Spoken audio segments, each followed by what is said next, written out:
step 2 of time compression formula. This, I'm going to tell you, is one of my favorite sections. This process I'm going to take you through is designed, as it says, to flush, remove, and get rid of all and any of the BS in your life. I actually was inspired by Mark McDonald. See, Mark McDonald has a cleanse to help people get their nutrition system back in line. And I was like, you know, when I was developing this, I'm going to create a cleanse for people. See, each and every one of you have people, places, things, interactions, transactions, mental thoughts, emotions, and beliefs that are backing you up, holding you back, and resisting your success. Anyone have any negative people in their life? Raise your hand. Yeah, most people do. Why are they there?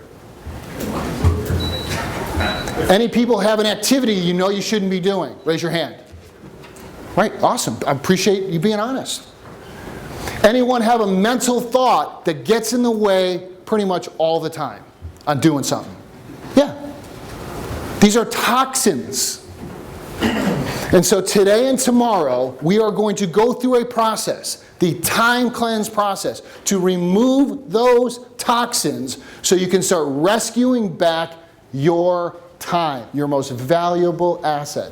Because those things are sucking time away. They're sucking time away. So, I want to read this quote first and then we'll move on. Besides the noble art of getting things done, there's the noble art of leaving things undone. The wisdom of life consists in the elimination of the non-essentials. The point here is we've been conditioned and programmed. Blind spot has a lot to do with it, to allow these things into our life that are stopping us from performing, that are stealing your dreams away. When your time gets stolen, your dreams get stolen. The magic question as we go through this. I want you to pull out, just before we get to this, the time cleanse document, okay? Is that in the front flap or the back flap in the book? It's on the left-hand side. It's this document right here.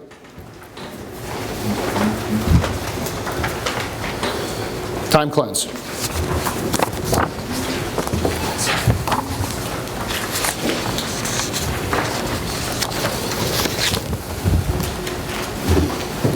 So just have that document. I'm going to go through it. And then we're going to break for lunch in a little bit.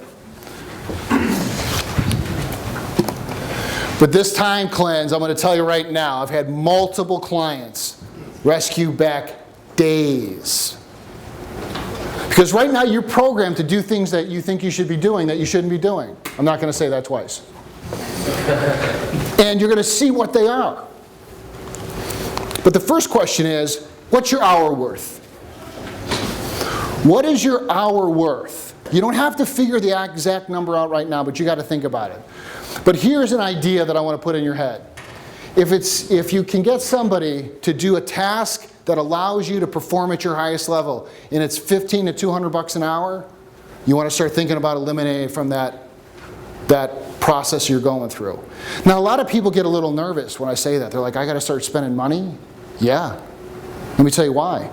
Because if you're doing something that yields you a case that's thousands of dollars, but you're going to the dry cleaner and you're sharpening your pencils and you're cleaning the bathroom and all these things, that's time that you shouldn't be doing that. That if you get somebody else to do it, there's what's called a compound effect that we'll go into.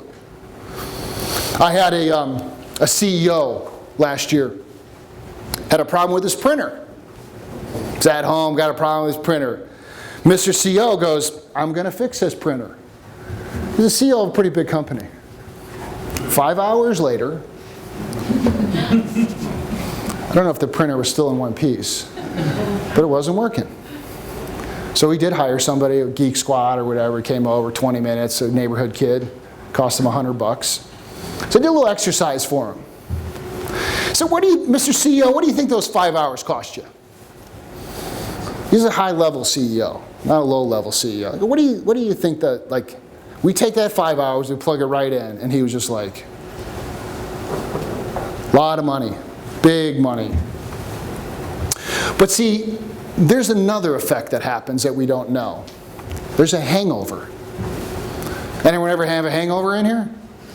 Anyone have from last night? You don't tell me. What happens when you have a hangover? You don't perform. You're trying to get back. So when you're doing activities, and depending on what they are, like for this CEO, for example, he had a huge hangover. He was pissed off, angry, tired, frustrated. You're going to write down for people, basically all the people in your life that you're around, business and personal. You can write their names down, all right? Then you're going to go to places. Where are the places I hang out? Local bar, gym, whatever it is. Things you do. Some of them are going to overlap. It's okay. You don't have to worry. It's a things, activities. Then you're going to go to page 2. The type of interactions you're having. What kind of interactions are you having with people? Then you're going to go to transactions. What type of deals are you doing? Quality, quantity. Then you're going to go to 3, or the next one, mental thoughts, emotions, and then regular beliefs you're having. I can or I can't do it, okay? And as we go through it the first time, it's very simple. Top of mind, who are the people? Top of mind, what are the thoughts? It's not like you've got to go on a treasure hunt. Just put it down on a piece of paper. Then, really simple. I'm going to write this.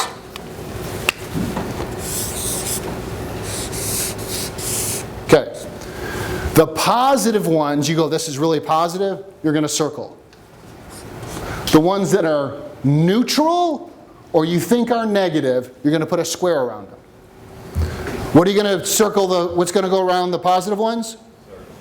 Circle. What's going to go around the negative ones? Square. When I say negative ones, things that are neutral or things that you think are, gosh, this is really something that shouldn't be in my life. And for the next, say 5 to 7 minutes, we're going to write those down. Okay? Then I'm going to show you the process to go through on what should stay and what should go. And we're going to start looking at the hours and time that we're going to get back. Got it? Got it. Okay.